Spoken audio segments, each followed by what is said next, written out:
Hey everybody, this is the video for your demo of how to use the outline for our class to make Monroe's motivated sequence speeches. I've been having a couple issues with this video. I've made it once, and so this one will be a little bit sort of backwards. So the outline is already finished, and so I just want to walk you through the process of how you fit Monroe's into our class outline. Okay, here we go. Let me shrink here.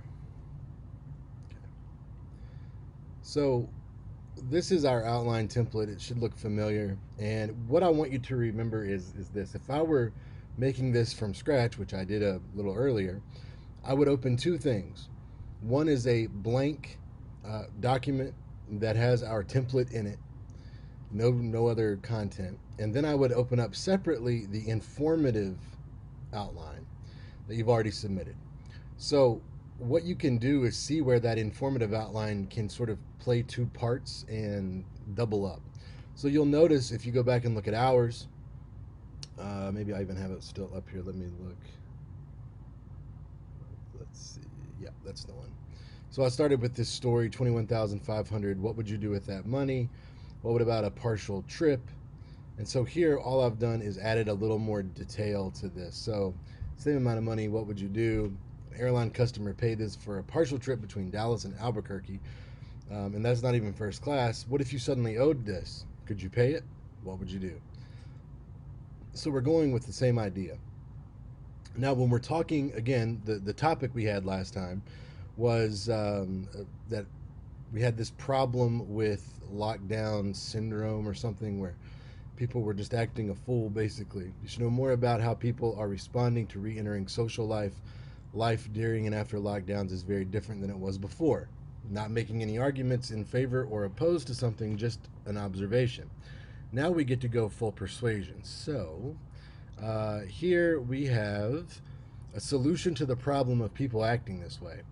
I'm going to use, though I may or may not agree with this, a zero tolerance policy as my approach.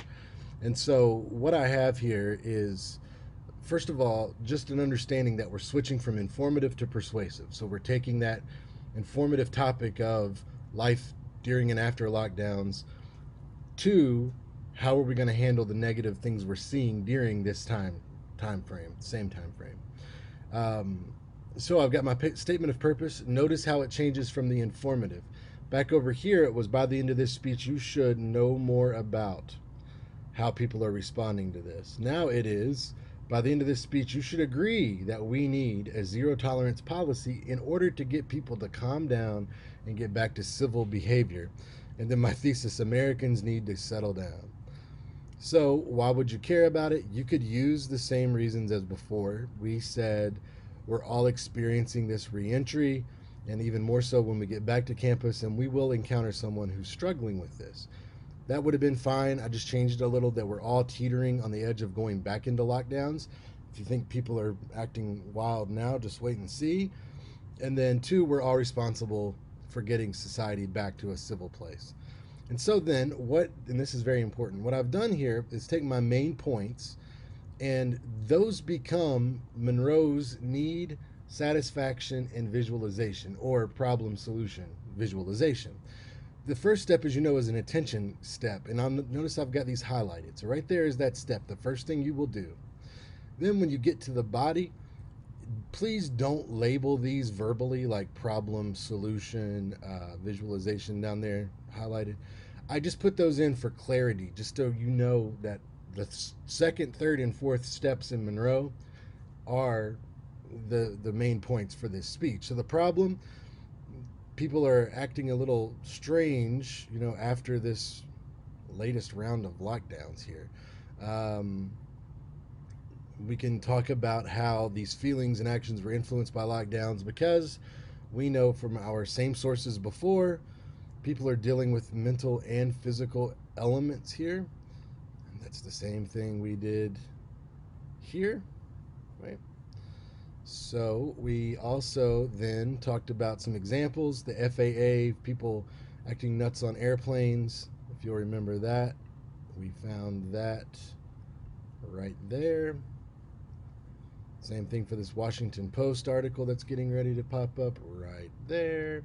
I went and found a new article earlier when I was making the video that just talked about changes to people's personality during the lockdown and why that happens. And so I briefly explain it as a part of the problem. We're away from our normal groups, and so we become abnormal. And when we rejoin those groups, it might slow things down. Maybe it'll get us back to normal or a new normal, because that's what we're going for. Why is this behavior a problem? Now, remember, even if you think your problem is very obvious, right? Like climate change, it's bad for everybody almost. You still need to express it explicitly. So tell us clearly. So people are suffering and they're dealing with a lot of this stress, and that's mentally weighing on them, because stress and worry can lead to depression and anxiety. And physically, this is not good, because stress leads to heart issues and blood pressure increases, that sort of thing. And living like that is not sustainable. This should be a 2 and that should be a 3. And we can't continue this way for a long period of time.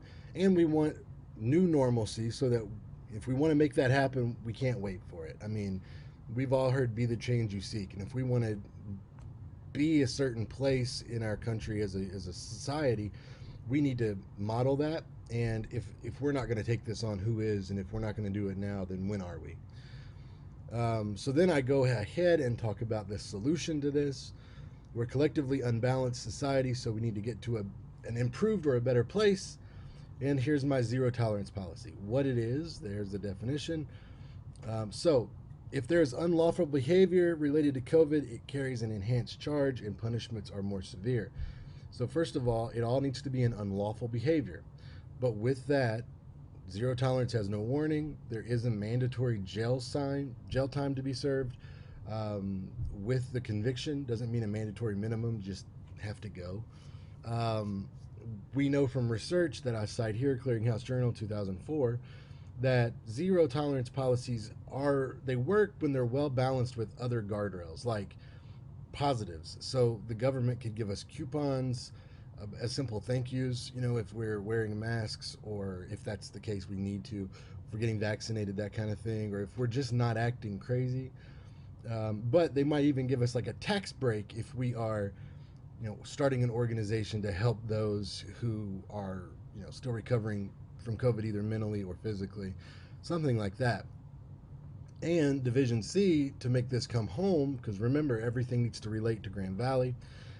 GVSU could mirror that policy, and zero tolerance for violations of student code or the law on campus in connection to COVID. By the way, that could include, I should probably include that when I'm thinking of unlawful behavior. I'm thinking of hate crimes, like people who were attacking the Asian American population, still are. Hate crimes, harassment for the pandemics, etc. Just need to clear that up. And so, just like in a court of law, you'd have to go to jail. You'd get expelled if you were found to have violated the policies at Grand Valley. And Grand Valley could give us coupons like campus dining or the bookstore.